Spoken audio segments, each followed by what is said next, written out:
বকেয়া 2 লক্ষ কোটি টাকার মধ্যে 1 লক্ষ কোটি টাকা বাংলার, সেই টাকা ফিরিয়ে দিক কেন্দ্র। এই মর্মে নির্বাচন কমিশন চিঠি লিখুক। এবার অভিষেক বন্দ্যোপাধ্যায় পাল্টা চ্যালেঞ্জ ছুটছেন। তিনি বলছেন তারপরে নয় পশ্চিমবঙ্গ সরকার বিএলওদের যে ভাতা 60,000 টাকা করে সেই ভাতা দেওয়া হবে।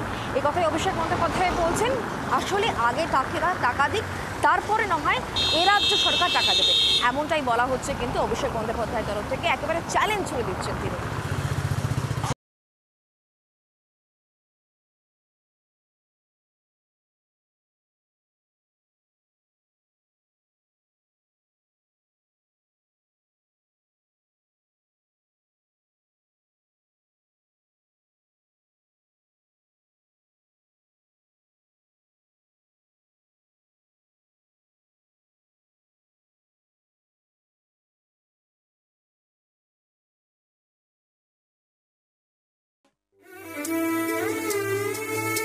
আবার এই ছবি তামিলনাড়ু। দেখা যাচ্ছে কিভাবে এক বিএলও এসআইআর এর কাজ করছেন।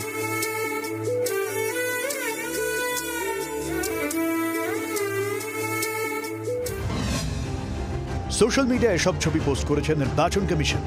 কিন্তু নির্বাচন কমিশনের সোশ্যাল মিডিয়া পোস্টে বঙ্গের বিএলওদের নিয়ে এমন কোনো পোস্ট নেই। বরং বাংলার বুকে বিএলওদের নিয়ে কমিশন বনাম রাজ্যের দ্বৈরথ চরম পর্যায়ে।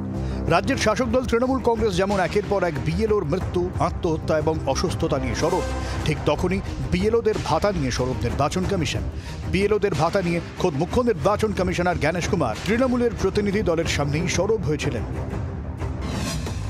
পশ্চিমবঙ্গ সরকার বিএলওদের ভাতা দিচ্ছে না। কমিশনের আরও অভিযোগ, বিএলওদের সাম্মানিক 6,000 টাকা থেকে বেড়ে 12,000 টাকা হয়েছে। সে তথ্যও তৃণমূল কংগ্রেসের প্রতিনিধি দলের কাছে ছিল না। এই ভাতা পশ্চিমবঙ্গ সরকার দ্রুত দিয়ে দিক বলেও দাবি করে কমিশন। এ নিয়ে সোমবার কমিশনকে পাল্টা চ্যালেঞ্জ ছুড়ে দেন অভিষেক বন্দ্যোপাধ্যায়।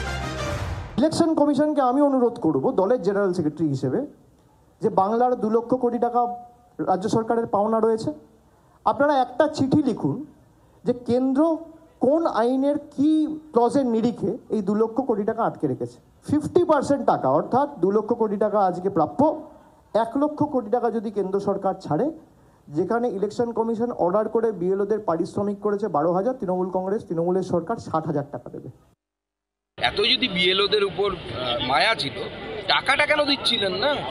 18,000 টাকা করে দেওয়ার কথা বিএলওদেরকে, তাদের টাকা দেওয়ার বেলা কৃপণতা কেন? ভাইপোর বেলা তো টাকা দেওয়ার ব্যাপারে কৃপণতা হয় না দেখি। রাজনীতিকরা তাদের মতো করে ন্যারেটিভ সাজাচ্ছেন, মাঝখানে বিএলওদের অবস্থা অনেকটা শাঁখের করাতের মতো। প্রাপ্য যা তার অনেক গুণ টাকা বিএলওদের অ্যাকাউন্টে পাঠিয়ে দেবে রাজ্য সরকার। এই চ্যালেঞ্জ সরাসরি করলেন নির্বাচন কমিশনার জ্ঞানেশ কুমারকে। জি 24 ঘন্টার জন্য ক্যামেরায় দেবাশিস বটব্যালার সঙ্গে প্রবীর চক্রবর্তী, কলকাতা। বাংলার আওয়াজ, বাঙালির আবেগ, জি 24 ঘন্টা।